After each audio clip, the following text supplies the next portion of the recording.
Sir Biden తప్పుకోవడం అగ్రరాజ్యంలో రాజకీయాన్ని ఎలా చూడాలి?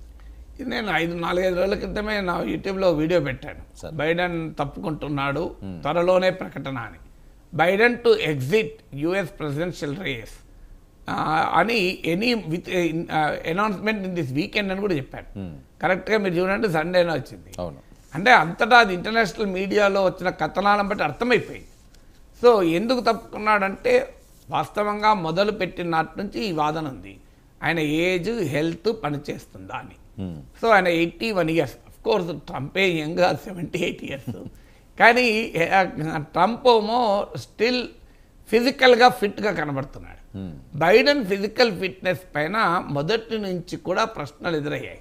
ఆయన ఇన్కోహరెంట్గా మాట్లాడడం, ఆయన పేర్లు మర్చిపోయి ఒకరి పేరుకి ఇంకొకరి పేరు తీయడము, ఆయన కమ్యూనికేషన్ మాట్లాడేటప్పుడు పబ్లిక్ స్పీచ్లో కూడా అది తడబడము, ఇవన్నీ తెచ్చినప్పటి నుంచి వస్తున్నాయి. కానీ బైడెన్ నమ్మింది ఏంటంటే పర్సన్ చూడరు, పాలసీస్ని చూస్తారు. ట్రంప్ పట్ల ఉన్న వ్యతిరేకత తనను గెలిపిస్తారు. ట్రంప్ పట్ల ఎంత అనుకూలత ఉంటుందో అంత వ్యతిరేకత ఉంటుంది. Trump is an highly polarising figure. So ట్రంప్ను సమర్థించే వాళ్ళు అలాగే సమర్థిస్తారు, ట్రంప్ను వ్యతిరేకించే వాళ్ళు అలాగే వ్యతిరేకిస్తారు. చాలామంది పోలరైజింగ్ లీడర్స్ అంతా అలాగే ఉంటారు. ఇప్పుడు నరేంద్ర మోడీని అభిమానించేవారు ఆయన కోసం చేతులు కాళ్ళు కోసుకోమని కోసుకుంటారు, ఆయనను విమర్శించేవారు దేనికైనా సిద్ధపడతారు, వ్యతిరేకించేవారు. సో అందువల్ల ట్రంప్ కూడా హైలీ పోలరైజింగ్ ఫిగర్. అందువల్ల ట్రంప్ పట్ల ఉన్న వ్యతిరేకత పాలసీస్ తనను గెలిపిస్తాయని బైడెన్ నమ్మాడు. కానీ పదే పదే ఆయన person, Biden as a person అనేది ముందుకొచ్చింది. ఇది ప్రెసిడెన్షియల్ డిబేట్తో మరింత స్పష్టమైంది. ఎందుకంటే అమెరికాలో మన దగ్గర ఇంకా ఈ ప్రెసిడెన్షియల్ డిబేట్ లేవు.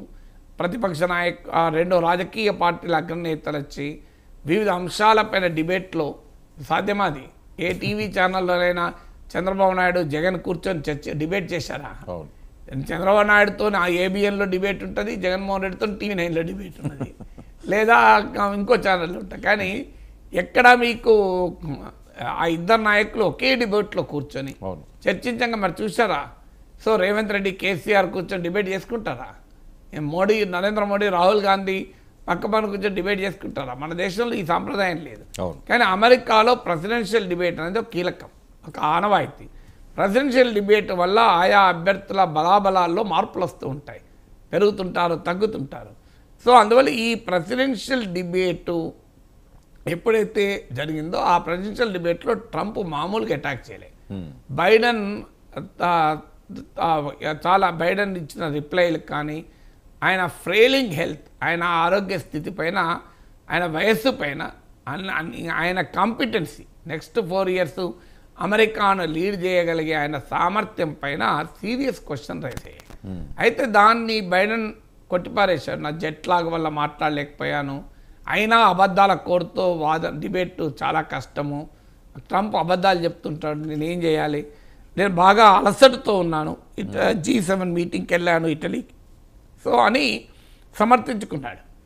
బైడెన్ టీం కూడా సమర్థించింది. ఆ ప్రెసిడెన్షియల్ డిబేట్ తర్వాత కొంత యాక్టివ్గా కనిపించే ప్రయత్నం చేసినా కూడా అనుక్షణం ఆయనకు సమస్యలు ఎదురయ్యాయి.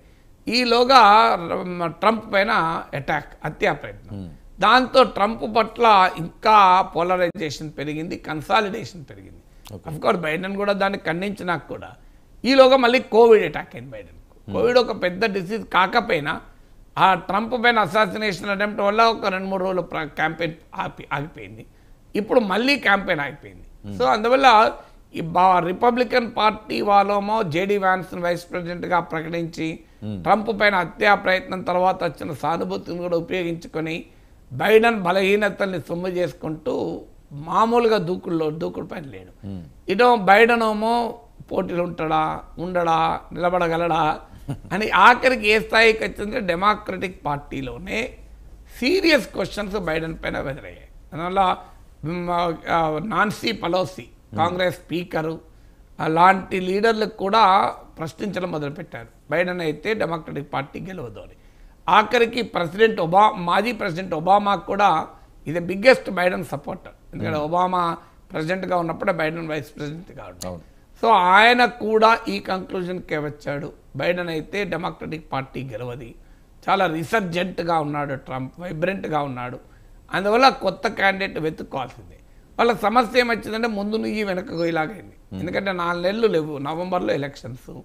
అక్కడేమో రిపబ్లికన్ పార్టీ ప్రెసిడెన్షియల్ నామినేషన్ అయిపోయి వైస్ ప్రెసిడెంట్ను ప్రకటించి మామూలు దూకుడు పైన క్యాంపెయిన్లో దూసుకెళ్తున్నారు. వీళ్ళేమో ఇంకా బైడెన్ హెల్త్ చుట్టూ, ఆ బైడెన్ ఏ చుట్టూ, బైడెన్ ఉండడా చుట్టూ తిరుగుతున్నారు. ఇప్పుడు ఆగస్టులో డెమోక్రటిక్ పార్టీ కన్వెన్షన్ ఉంది. ఆ కన్వెన్షన్కి ఇంకా 5-6 వారాలు ఉంది.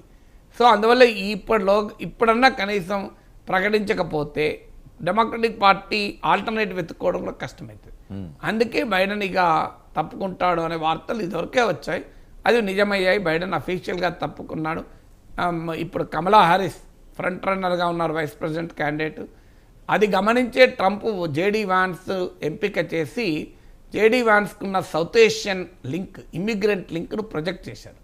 ఎందుకంటే ఇమ్మిగ్రెంట్స్ ఓట్లు కూడా చాలా కీలకం. అందులో సౌత్ ఏషియన్ కమ్యూనిటీ నెంబర్స్ కన్నా కూడా ఎకనామిక్ ప్రాస్పరిటీ రీత్యా, క్యాంపెయిన్ ఫండింగ్ రీత్యా, వాలంటీర్ల రీత్యా చాలా కీలక పాత్ర పోషిస్తారు. అందువల్ల Kamala Harris Indian origin, Jamaican origin. So mother మన శ్యామల క్యాన్సర్ రీసెర్చర్, తమిళనాడుకు చెందిన శ్యామల కూతురే కమల. అదే Kerala father Jamaica, Stanford economist Harris. So అందువల్ల ఫాదర్ అటు ఆఫ్రో అమెరికన్ ఆరిజిన్ ఉంది ఆమెకు, ఏషియన్ అమెరికన్ ఆరిజిన్ ఉంది. ఎందువల్ల రెండు కూడా దే మ్యాటర్. సో ఆ లింకేజెస్ అనేది దే మ్యాటర్.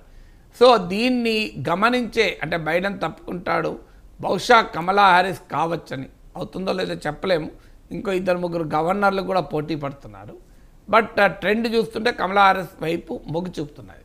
ఎందుకంటే ట్రంప్ కూడా ఇలా ప్రకటన చేశాడు, బైడెన్ కన్నా కమలను ఓడించడం ఇంకా సులభమని. సో ఈ ఇమ్మిగ్రెంట్, సాధారణంగా ఇమ్మిగ్రెంట్ పాపులేషను లో ఓటింగ్ ఎక్కువ పర్సంటేజ్ ఉంటుంది. ఇండియన్ అమెరికన్స్ ఓటింగ్ పర్సంటేజ్ ఎక్కువ. సో అందువల్ల ఈ కమలా హ్యారిస్ బహుశా క్యాండిడేట్ కావచ్చు. ఇమ్మిగ్రెంట్ సాధారణంగా డెమోక్రాట్ సపోర్టర్లు. ఈ మధ్య కాలంలో ట్రంప్కు పెరిగింది, రిపబ్లికన్ పార్టీ పెరిగింది. ముఖ్యంగా మోడీ ఫినామినన్ వచ్చాక అక్కడ కూడా భారతదేశంలో కూడా మోడీ అనుకూలరు, మోడీ వ్యతిరేకులు ఉంటారు కదా, న్యూట్రల్స్ ఉంటారు. ఆడ overseas Bharatiya Janata party ఓపెన్గానే ట్రంప్కి support. So అందువల్ల ట్రంప్, రిపబ్లికన్ పార్టీకి ట్రంప్కి కూడా మద్దతు పెరిగింది. కానీ ఇమ్మిగ్రెంట్స్లో సాధారణంగా డెమోక్రట్ల వైపు ఉంటారు. సో అందులో కమలా హ్యారిస్. దీన్ని గమనించే ట్రంప్ జేడీ వ్యాన్స్ క్యాండిడేట్ పెట్టడమే కాదు, దీనివల్ల జేడీ వ్యాన్స్ పెట్టారు అన్నాడు. కానీ జేడీ వ్యాన్స్ను పెట్టిన తర్వాత మీరు గమనించండి, జేడీ వ్యాన్స్ను ఆయన సతీమణి ఇంట్రొడ్యూస్ చేసింది, ఉషా చిలుకూరి. మన కృష్ణా జిల్లా మూలాలు ఉన్నటువంటి ఆంధ్రప్రదేశ్ సంబంధించిన బిడ్డ.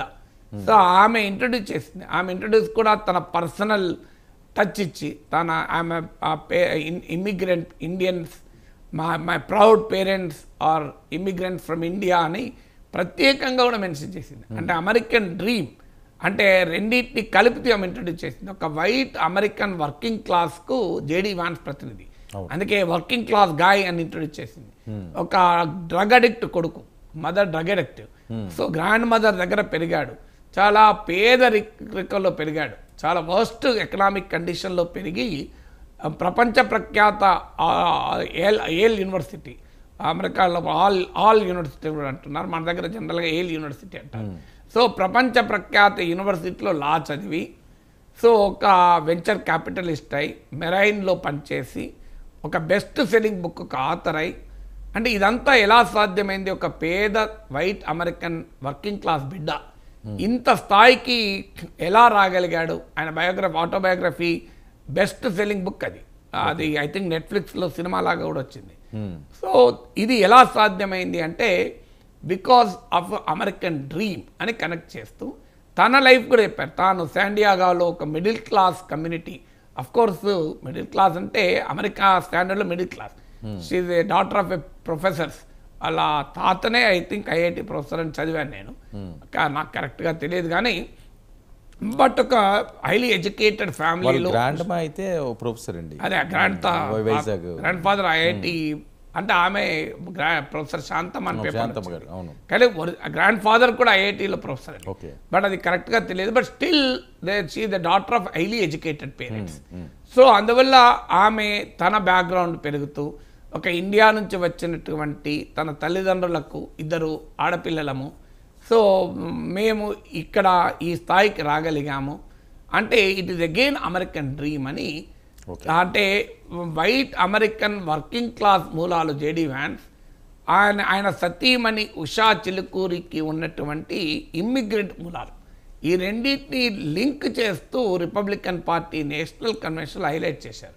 ఎందుకంటే Trump is a filthy rich man, అందరికీ తెలుసు. ట్రంప్ అడ్డగోలుగా ఆ సంపద ఉన్న డబ్బులు ఉన్నవాడు. సో అందువల్ల దాన్ని బ్యాలెన్స్ చేయడానికి ఒక సాధారణ నేపథ్యం నుంచి వచ్చిన జేడీ వ్యాన్స్ను ఎంచుకున్నాడు.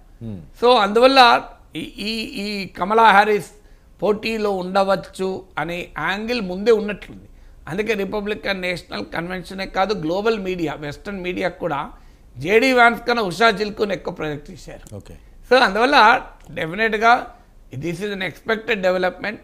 బహుశా ఇప్పుడు ఎవరు గెలిచినా ఇండియన్ కనెక్షన్ అయితే ఉండేలా కనబడుతోంది. కమలా హ్యారిస్ గెలిస్తే భారతీయ మూలాలు ఉన్న మన శ్యామలక్క కూతురు సో వైట్ హౌస్లో ఉండబోతోంది.